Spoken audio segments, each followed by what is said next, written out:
خیرکم لأہلی وَأَنَا خیرکم لأہلی.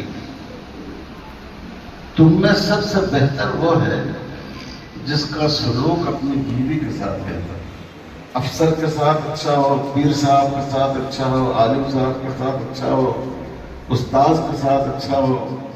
یہ معیار نہیں ہے. تمہارا سلوک اگر تمہاری بیوی کے ساتھ جو تمہارے ماتحت ہے اچھا ہے تب تم اچھے ہو. اور پھر حضور صلی اللہ علیہ وسلم نے فرمایا کہ میں تم سب میں زیادہ بڑھ کر اپنی بیوی کے ساتھ بہتر سلوک کرنے والا ہوں.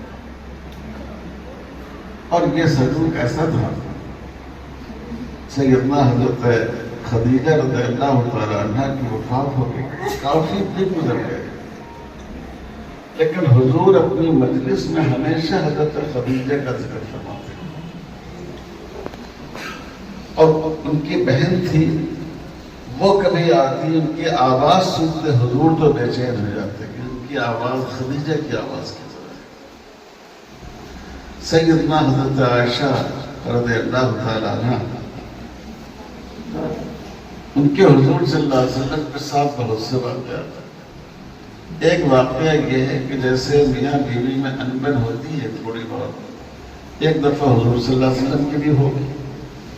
اور یہ ہونا ضروری تھا، کیونکہ اگر حضور کی زندگی میں یہ بات پیش نہیں آتی تو ہمارے آپ کے لیے نمونہ کہاں سے حاصل ہوتا.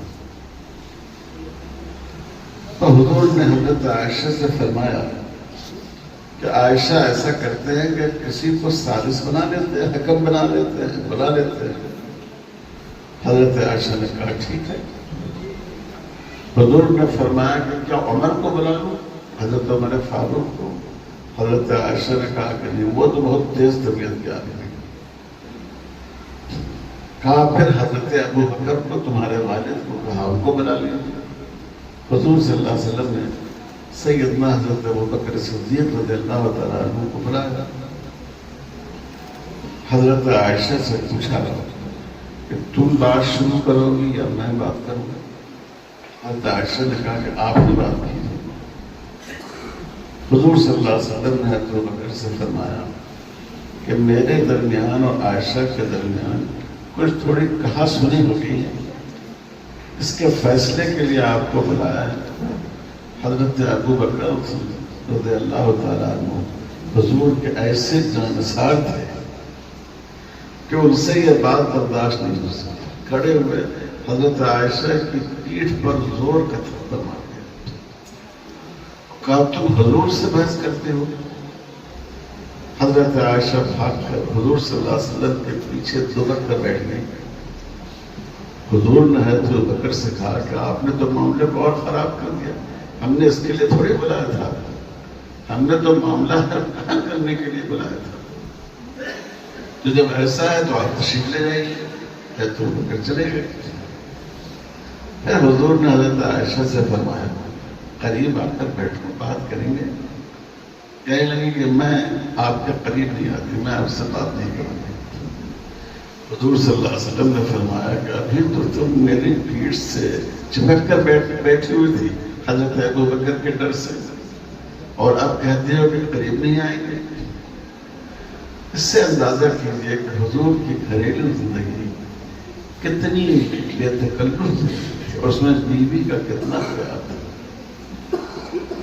بعض دفعہ حضور کی بعض ازواج حضور صلی اللہ علیہ وسلم سے ناراض ہو جاتی اور بات چیت بند کر لیتی ایک دو دن کے لیے. آپ بتائیے کہ حضور سے ناراض ہونے کی اجازت ہے، جائز ہے؟ بولیے. کوئی آدمی حضور سے ناراض ہو جائے تو اس کا ایمان باقی رہے گا؟ باقی نہیں رہے گا. لیکن اللہ تعالیٰ نے حضور صلی اللہ علیہ وسلم کی بیویوں کو یہ مقام دیا کہ وہ حضور سے ناراض ہو سکتے تھے. ان کے لیے اللہ تعالیٰ نے یہ گنجائش رکھی.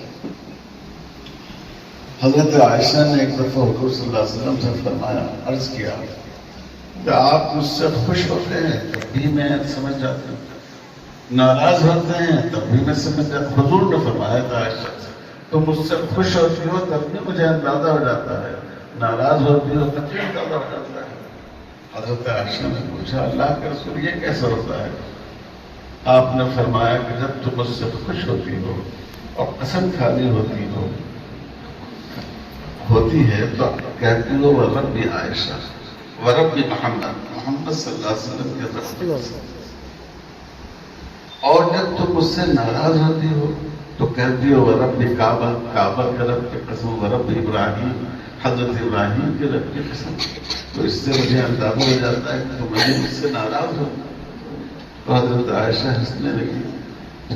عرض کیا کہ اللہ کے رسول صرف زبان پر ہوتا ہے، دل میں تو ہمیشہ آپ کا وجود سمایا ہوا ہوتا ہے. حضرت عمر کی صاحبزادی تھی حضرت حفصہ رضی اللہ تعالیٰ، جو حضور کے نکاح میں تھی. حضرت عمر میں اور ان کی اہلیہ میں ایک دفعہ تھوڑی تیز گفتگو ہو گئی. حضرت عمر بہت ناراض ہوئے، کہا تمہاری اتنی ہمت تو تم میری بات کا جواب دو. حضرت حفصہ نے کہا کہ واہ جناب، آپ کو معلوم ہے آپ کی بیٹی حفصہ حضور صلی اللہ علیہ وسلم سے کئی دنوں بات چیت بن کر لیتی اور کبھی حضور ناراض نہیں، اور ہم نے صرف جواب دے دیا تو آپ کو اتنا غصہ آ گیا.